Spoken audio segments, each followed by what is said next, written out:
and thank you for allowing me to be a part of this fantastic symposium again.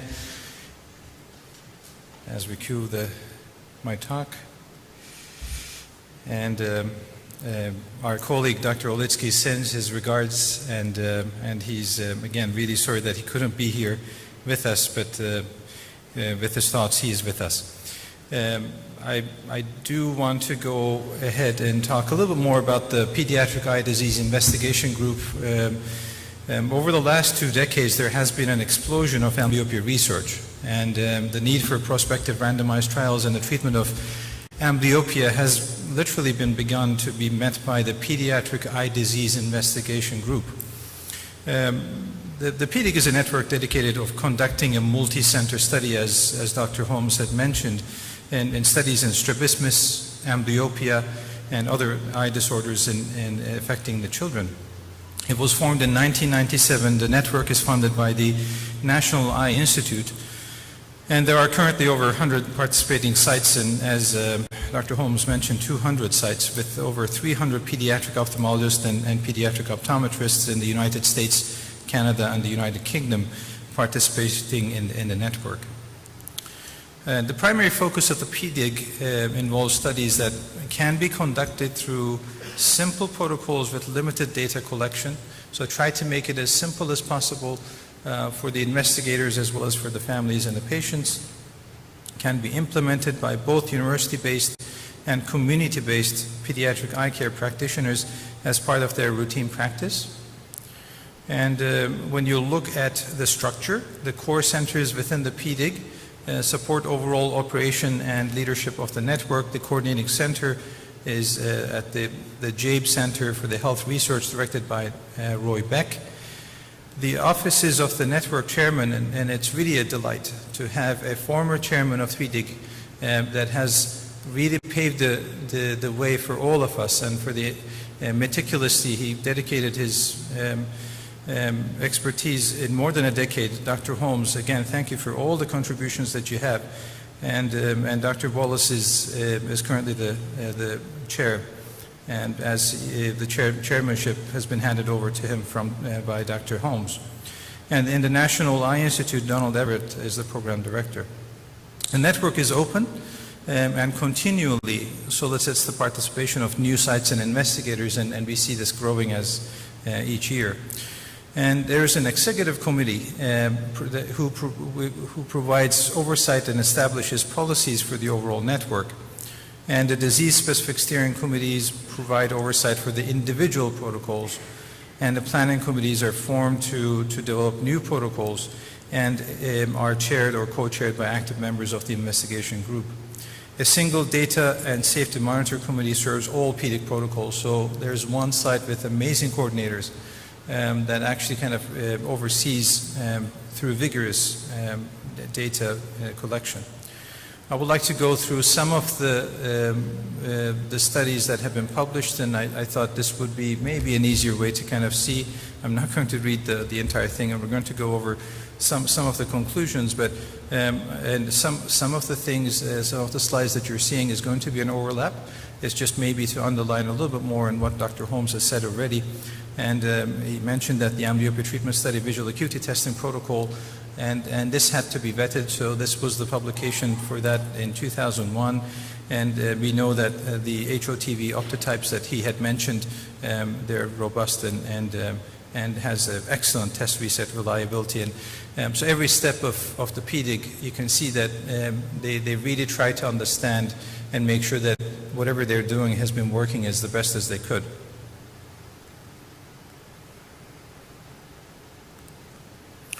And again, the computerized method of visual acuity testing, adaptation of the amblyopia treatment study visual acuity testing protocol. This is another study in 2000, or publication in 2001, and again mentions the testing of this visual acuity one more time.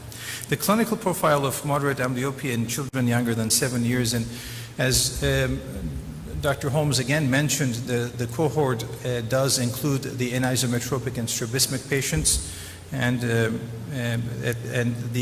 we could see that there is a similar level of visual impairment was found irrespective of the cause of amblyopia. So that is important to really understand, at least when we're comparing these groups or including these groups, at least the amblyopia was in a similar fashion.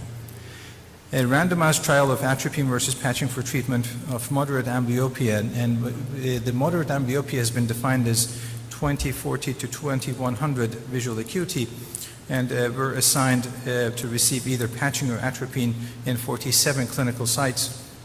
And the atropine and the patching produce improvement of similar magnitude, and both are appropriate modalities for the initial treatment of moderate amblyopia in children.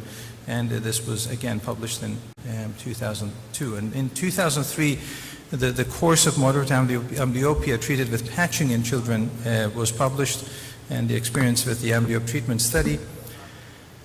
I'll go one back. In the treatment of the moderate amblyopia, beneficial effect of patching is present throughout the age of 3 to 7 years of age, and this was fairly stable at 6 months. And an improvement appears to be similar when 6 hours of daily patching are initially prescribed versus a greater amount of hours, meaning up to full time of patching. However, when we looked at the baseline, acuity 20/80 to 20/100, a greater number of hours of prescribed patching may improve acuity faster. So if you have a little bit more towards the denser amblyopia, a longer patching period did improve the acuity faster in that group. Again, it seems like more is better in particular groups. A randomized trial of patching regimens of treatment of moderate amblyopia in children was published again in 2003, and when combined with prescribing 1 hour of near visual acuity activities and 2 hours of daily patching, produces an improvement in visual acuity that is of similar magnitude to the improvement produced by the 6-hour daily patching in treating moderate amblyopia in children ages 3 to 7. Again, just to kind of underline that, this was a comparison of 2 hours versus 6 hours with a 1 hour near work, and it was done in 35 sites and 189 patients.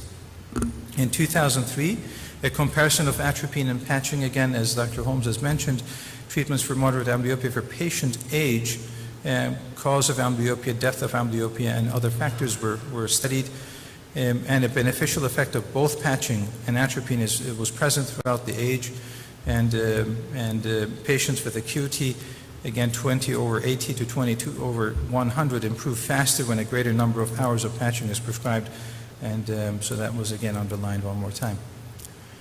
In 2004, a prospective pilot study of treatment of amblyopia in children 10 to 18 years or less than 18 years of age was looked at.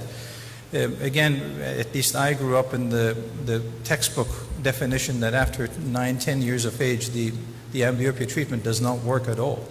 And there were anecdotal reports that the patching or different amblyopia treatments were effective even at this age group between, again, 10 to less than 18 years of age. And especially if the patient had either a non-compliant or the treatment was not done before, the results show that visual acuity improved 2 or more lines from baseline in 27% of the 66 patients. So amblyopia treatment can improve visual acuity in older children and adolescents, so keep that in mind, please. And a randomized controlled trial is needed, was concluded to be needed to further look into that. In 2004, again, a risk of amblyopia recurrence after cessation of treatment. One factor that the investigators have been seeing again and again is you've gone through a trial and the patients have improved the visual acuity, and now you've reached the 20/20 goal or the closer to that, to the sound eye. And then this study looked into what had happened to these kids after the cessation of the treatment.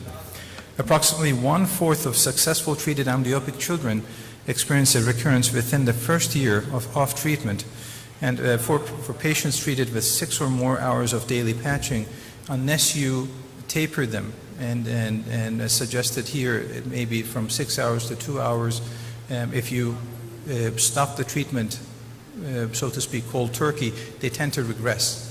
So to prevent that to happening, it's good to taper them off.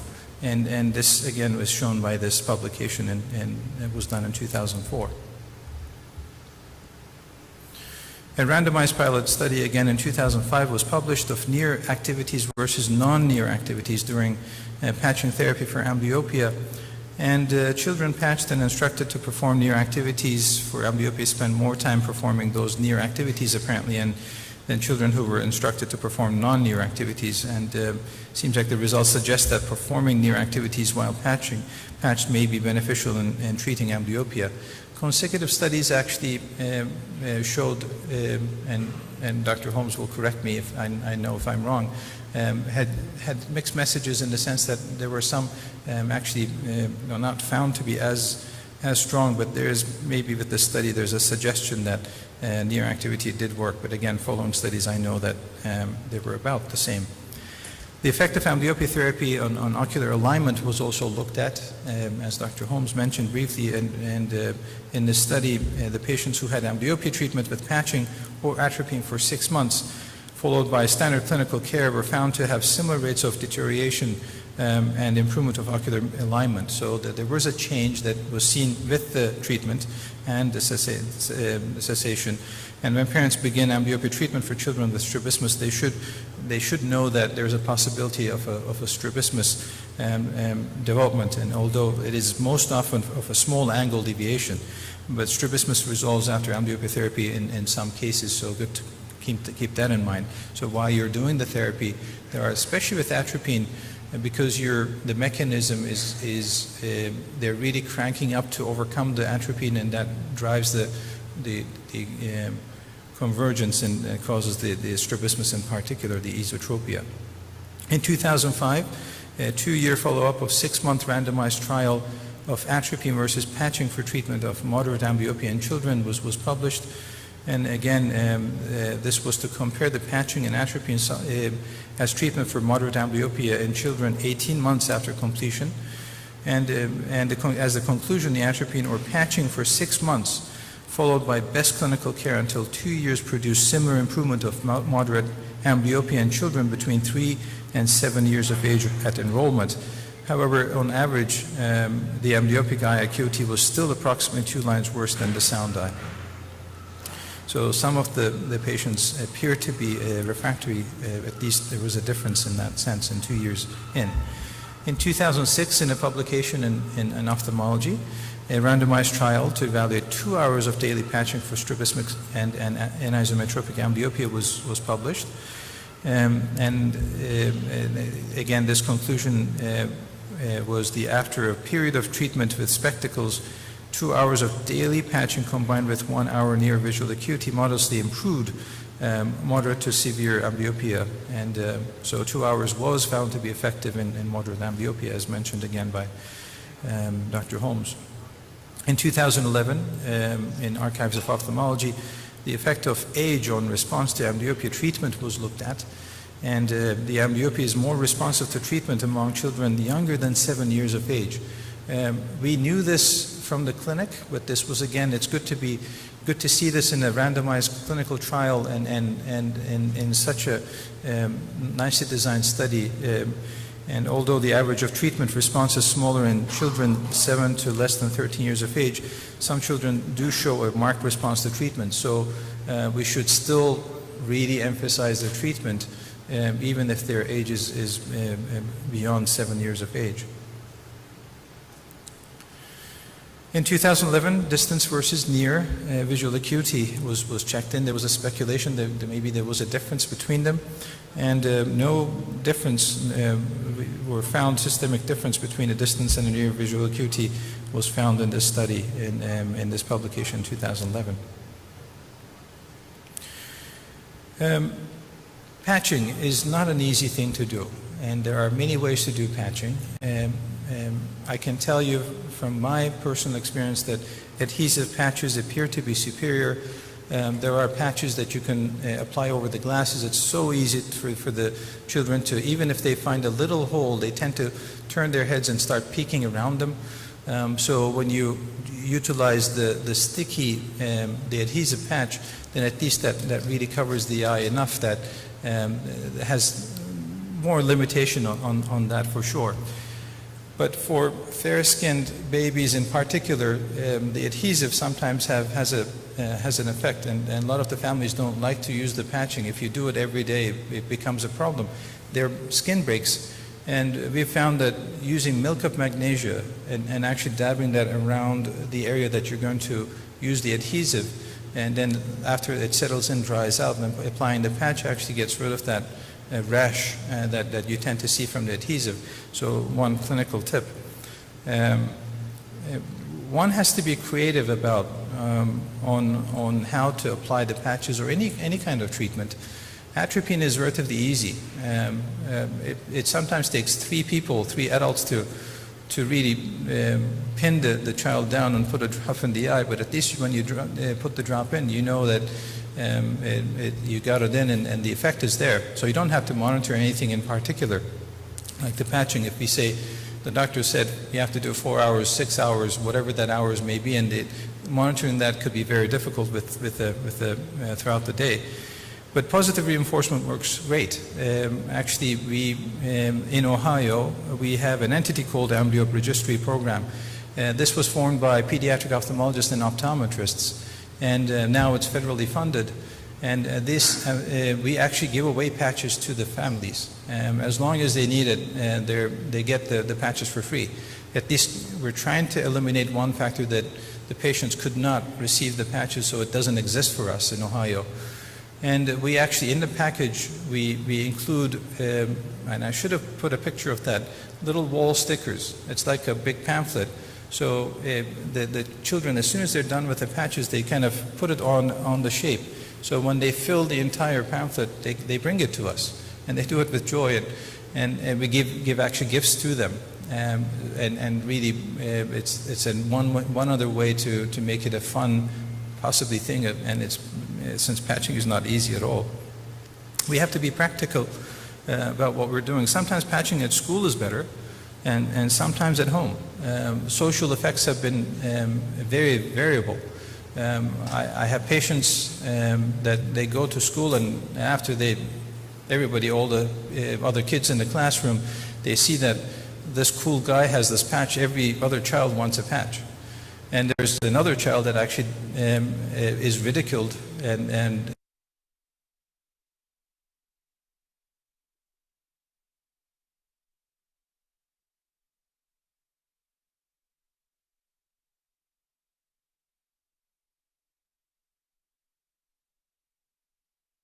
time and even in the weekends, so maybe doing the patching a little bit more in the weekends, or as much as we can do to be, maybe it is more practical in that sense. It is good to communicate with the parents on why and how to do it and why we're doing these treatments. The education is really key. It's so easy for us to say, well, do this many hours of patching throughout the day, or put these drops, or apply these glasses, and if they have no idea why they're doing this for, they will know there won't be any buy-in from the family. So educating the family for them to understand really helps the compliance, because they're the people who are going to do this. If they really understand why they're doing this, and us giving examples on why this is important for them in their life, and why the brain is more plastic and why it's important to do it in an early age and do as much as possible is I think crucial. And one has to be ready to switch the gears if current plan is not working. We did discuss yesterday about different possibilities and how to do the patching in atropine and plano lenses. So glasses have its role. If the patient has strabismic amblyopia, strabismus surgery has its role. Actually, sometimes you need to do all these things. You have to give atropine and patches and glasses and do the surgery, and you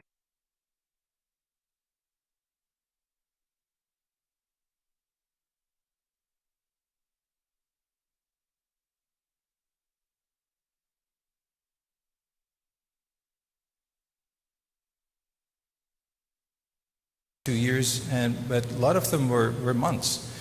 We actually all know that sometimes the therapy takes longer than months to take effect. So the guidelines are there, but every individual is different.